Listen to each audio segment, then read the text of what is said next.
नमस्कार, बहुत स्वागत है आपका। मैं हूं रीनू। खबर रसदार में सबसे पहले हम देखेंगे टॉप 20 खबरें। फरवरी 2019 में पुलवामा में सीआरपीएफ के काफिले पर हुए आतंकी हमले में एनआईए ने चार्जशीट दाखिल कर दी है। 13,000 पन्नों की इस चार्जशीट में एनआईए ने 13 लोगों को आरोपी बनाया है और इस हमले में 40 जवान शहीद हुए हैं। पुलवामा आतंकी हमले का मास्टरमाइंड जैश-ए सरगना मौलाना मसूद को बनाया गया। चार्जशीट के मुताबिक हमले को अंजाम देने वाला आत्मघाती आतंकियों आदिल डार और उमर फारूक की धमाके में ही मौत हो गई थी।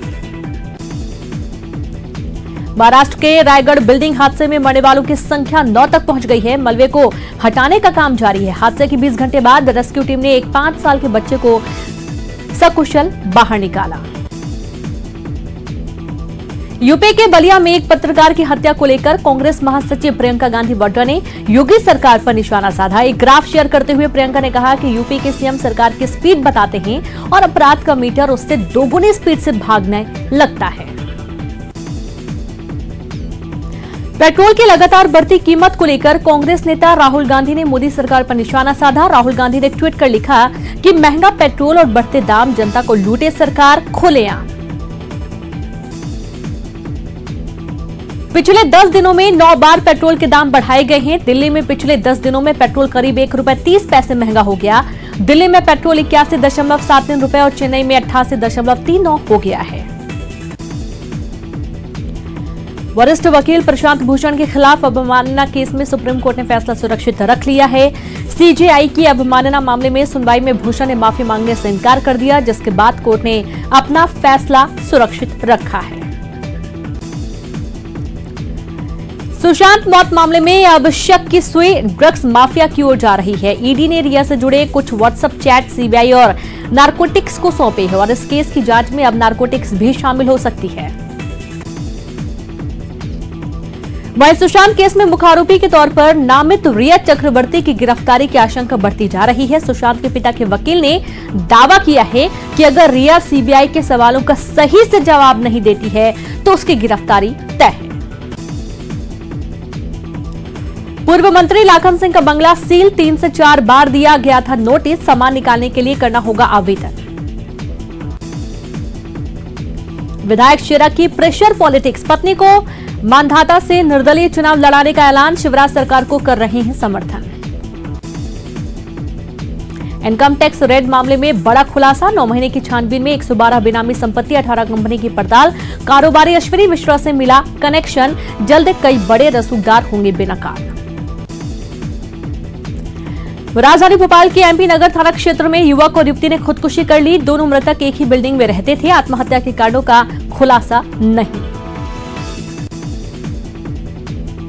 भोपाल के कोही फिजा 3 तलाक मामले में पुलिस ने 3 लोगों को हिरासत में लिया है। आरोपी पति अभी तक पुलिस की गिरफ्त से बाहर। सीएम शिवराज सिंह चौहान ने मामले में पीड़िता को न्याय दिलाने की कही थी बात। एमपी में हर दिन तेज हो रही कोरोना की रफ्तार। 24 घंटे में मिलने वाले मरीजों की संख्या 1300 के पार। 19 लोगों की मौत। 1000 से ज्यादा मरीजों ने दी कोरोना को मात।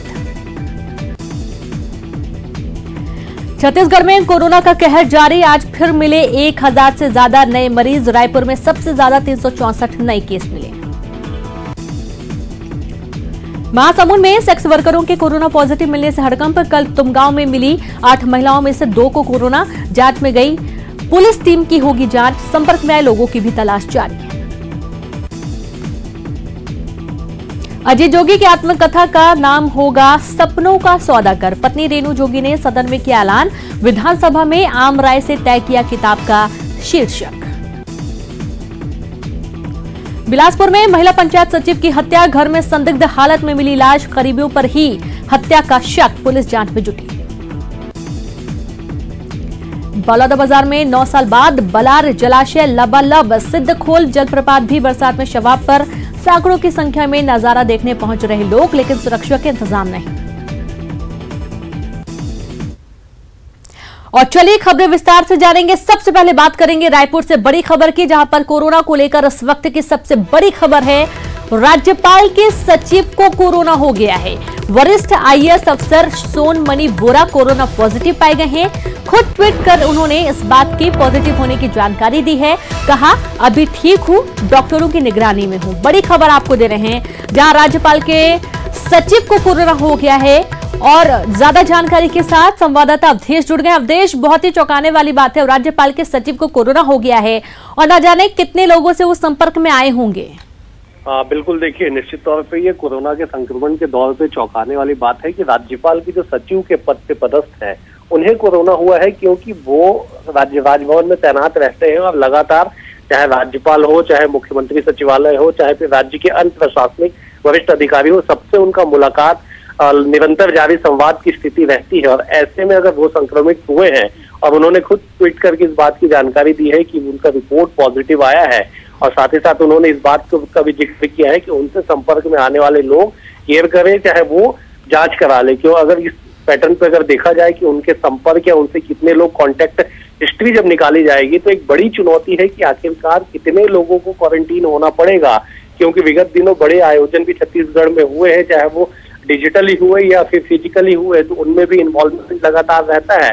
और एक वो ऐसे एक्टिव अधिकारी के रूप में जाने जाते हैं जो हर स्तर पे खुद ही जूझते हुए पहुंचते हैं, जमीनी स्तर पे लगातार उनकी तैनाती होती है। ऐसे में एक जमीन से जुड़े बड़े अधिकारी को अगर कोरोना होता है तो निश्चित तौर पे चौंकाने वाली बात है। उनसे कॉन्टैक्ट ट्रेसिंग एक बड़ी चुनौती होगी कि उनके कॉन्टैक्ट में आने वाले लोगों की ट्रेसिंग कैसे की जाएगी। हालांकि राजभवन में आने जाने वाले प्रत्येक व्यक्ति का पूरा डिटेल वहां पे रहता है, लेकिन बावजूद उससे एक बड़ी चुनौती प्रशासन के सामने है। और सबसे बड़ी चुनौती यह है कि लगातार जो कोरोना का संक्रमण है वो थमने का नाम नहीं ले रहा है। जी बिल्कुल, शुक्रिया अवधेश तमाम जानकारी के लिए। तो कोरोना लगातार बढ़ता जा रहा है और ये अब राज्यपाल के जो सचिव है उनको भी कोरोना हो गया है। कोरोना पॉजिटिव होने की जानकारी उन्होंने खुद ट्वीट के माध्यम से दी है। और रायपुर से खबर है, कांग्रेस विधायक दल की बैठक जारी है। सीएम निवास में हो रही विधायक दल की बैठक, सीएम भूपेश बघेल की अध्यक्षता में हो रही है बैठक। विपक्ष के सवालों के जवाब देने की रणनीति बन रही है। 28 अगस्त तक चलेगा विधानसभा का मानसून सत्र। बड़ी खबर आपको दे रहे हैं, जहां पर अब रायपुर में कांग्रेस विधायक दल की बैठक जारी है। सीएम निवास में ये विधायक दल की बैठक हो रही है। सीएम भूपेश बघेल की अध्यक्षता में बैठक चल रही है। विपक्ष के सवालों के जवाब देने के लिए प्रमुख तैयारी चल रही है। 28 अगस्त तक सत्र की चलना है और इस वजह से विधानसभा के मानसून सत्र में किस तरीके से विपक्ष के हमलों का जवाब दिया जाए, सवालों का जवाब दिया जाए, इसकी तमाम तैयारियों के चलते कांग्रेस विधायक दल की बैठक सीएम भूपेश बघेल ले रहे हैं।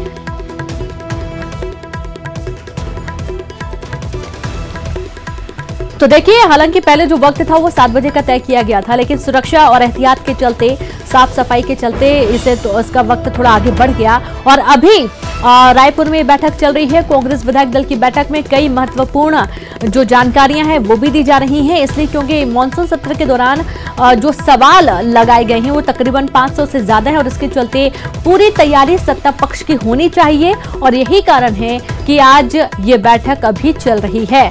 विधानसभा का मानसून सत्र 28 अगस्त तक, और 28 अगस्त तक जितने भी विपक्ष सवाल रखेगा, जितने भी सवाल दागेगा, उनका बखूबी उत्तर कैसे दिया जाना है और किस तरीके से हर एक सवाल की काट होगी, वो कई बार ये भी देखा जाता है कि विभाग बांट दी जाते हैं कि इस मुद्दे का जवाब आप देंगे और इस मुद्दे का जवाब आप देंगे। हालांकि सत्र काफी छोटा है जैसा कि विपक्ष ने कहा है, लेकिन उसके बावजूद सत्ता पक्ष की तैयारियां जबरदस्त देखी जा रही हैं। तो आप देखिए, ये तस्वीरें हैं बैठक की, जहां पर सोशल डिस्टेंस का भी पालन किया गया है और सीएम भूपेश बघेल की अध्यक्षता में बैठक लगातार अभी चल रही है। चर्चाओं का दौर जारी है। ज्यादा जानकारी के साथ संवाददाता सुरेंद्र जुड़ गए हैं। सुरेंद्र, बैठक अभी चल रही है, क्या कुछ खास निकल कर आया अभी तक बैठक में? तो हमारा संपर्क टूट चुका है, हम फिर से बात करने की कोशिश करेंगे।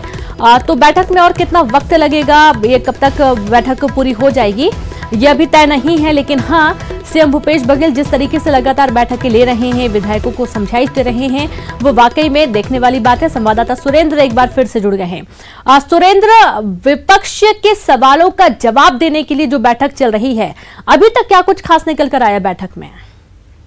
देखिए रेनू, 1.5 घंटे हो गए हैं और जिस तरह से सत्ता पक्ष के जो विधायक दल की बैठक है वो अभी मुख्यमंत्री आवास में चल रही है और जिस तरह से जो विधेयक हैं, जिन विधेयकों को सदन में लाना है उसको लेकर चर्चा हो रही है कि कौन कौन से ऐसे विधेयक हैं जिनको सदन में पास करवाना है, क्योंकि बहुत छोटा सदन के जो कार्यवाही है 3 दिन शेष बचे हैं, तो उसको देखते हुए और दूसरा कि विपक्ष को किस तरह से जो उसके जो आक्रामक तेवर हैं, जैसे यूरिया को लेकर जिस तरह से लगातार विपक्ष कह रहा है कि यूरिया की कमी है, किसानों को यूरिया नहीं मिल पा रही है, कोरोना संक्रमण के चलते जो है सरकार कुछ खास नहीं कर पा रही उनके लिए, तो ऐसे तमाम हाथियों की मौत हो रही है। तो इस तरह से तमाम मुद्दे हैं जिनकी एक लंबी फहरिस्त विपक्ष ने तैयार की है, उसको किस तरह जवाब दिया जाए, तो इसको लेकर रणनीति बन रही है। इसीलिए 2 घंटे से ऊपर ये समय हो चुका है बैठक के विषय चल रही है। तो ये माना जाए कि ये जो किस तरह से जो है जवाब दिया जाए विपक्ष को, इसकी रणनीति बन रही है, इसीलिए समय लग रहा है। तो ये माना जाए कि कुछ देर के बाद बैठक खत्म होगी तो जो विधेयक हैं, ऐसे कौन से विधेयक हैं जिनको सदन में लाके जो सरकार पास कराना चाहेगी सदन विधानसभा की पटल पर रख के, तो इसकी चर्चा अभी चल रही है। चलिए बिल्कुल सुरेंद्र, शुक्रिया आपका जानकारी के लिए। तो ये अहम कुछ बातें हैं जिनकी चर्चाएं अभी लगातार चल रही हैं और ये अभी खैर तय नहीं है कि ये बैठक कब तक खत्म होती है। आज शिवराज कैबिनेट की बैठक हुई जिसमें कई अहम प्रस्तावों को मंजूरी मिली और इसकी जानकारी देते हुए मंत्री नरोत्तम मिश्रा ने बताया कि प्रदेश में 1600 अत्याधुनिक प्रसव केंद्र बनाए जाएंगे और साथ ही उन्होंने कहा कि सभी गरीबों को राशन मिलेगा। बैठक में कोरोना की समीक्षा हुई और एमपी के विकास के रोडमैप पर भी चर्चा हुई।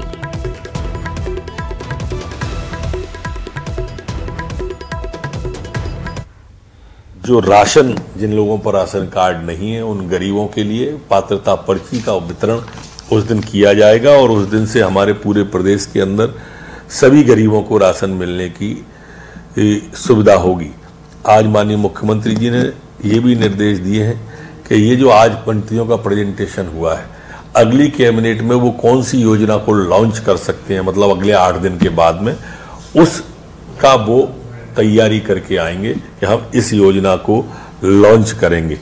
ये भी आज माननीय मुख्यमंत्री जी ने कहा है कि हमें जो भी योजना है आज तय की गई हैं, प्रेजेंटेशन हुआ है, इन सबको जल्दी से जल्दी, मतलब 1 नवंबर जो हमारे मध्य प्रदेश का स्थापना दिवस है उस तक ये सारी सामने आ जाना चाहिए कि 2023 में हम ऐसा मध्य प्रदेश लोगों को देने वाले हैं। कांग्रेस छोड़कर बीजेपी का दामन थामने वाले राज्यसभा सदस्य ज्योतिरादित्य सिंधिया मंगलवार को राष्ट्रीय स्वयंसेवक संघ के मुख्यालय नागपुर पहुंचे। ये पहला मौका है जब बीजेपी ज्वाइन करने के बाद सिंधिया पहली बार संघ कार्यालय पहुंचे। मीडिया रिपोर्ट के मुताबिक सिंधिया सबसे पहले संघ के संस्थापक हेडगेवार के निवास स्थान पर गए और उसके बाद वे रेशमबाग स्थित हेडगेवार स्मृति मंदिर पहुंचे। हेडगेवार स्मृति मंदिर आरएसएस के सर संघ चालक डॉक्टर बलीराम केशव हेडगेवार और गुरु गोलवलकर का समाधि स्थल है। यहां आकर उन्होंने कहा कि यह सिर्फ एक निवास स्थान नहीं बल्कि प्रेरणा स्थल है। यह स्थान देश सेवा के लिए ऊर्जा प्रदान करता है। यहां आकर इंसान को राष्ट्र सेवा के लिए प्रेरणा मिलती है।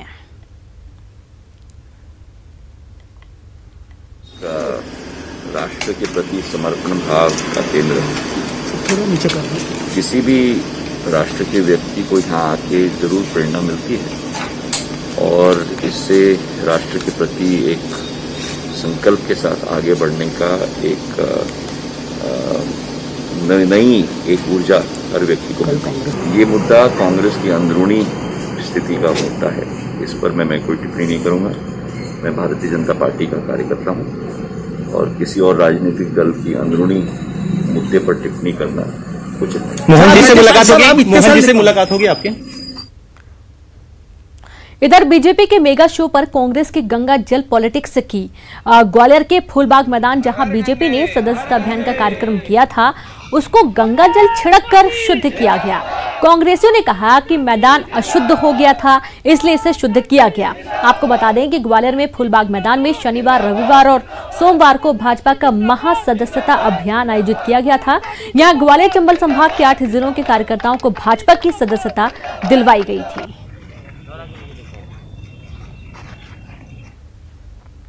और एक छोटा सा ब्रेक लेंगे, हम जल्द हाजिर होंगे। ब्रेक के बाद एक बार फिर से आप सभी का स्वागत है। बीजेपी के सदस्यता अभियान पर सवाल खड़े किए जाने पर कड़ा ऐतराज जताया है। बीडी शर्मा ने कहा कि कांग्रेस के झुठलाने से कोई सच नहीं बदलने वाला। कांग्रेस ने अपने वचन पत्र में कितना अमल किया हम सब जानते हैं। वहीं बीजेपी के दावे पर कांग्रेस ने पलटवार किया है। पूर्व मंत्री पीसी शर्मा ने कहा कि बीजेपी के दावे झूठे हैं और बीजेपी को सदस्यता लेने वालों की लिस्ट जारी करनी चाहिए।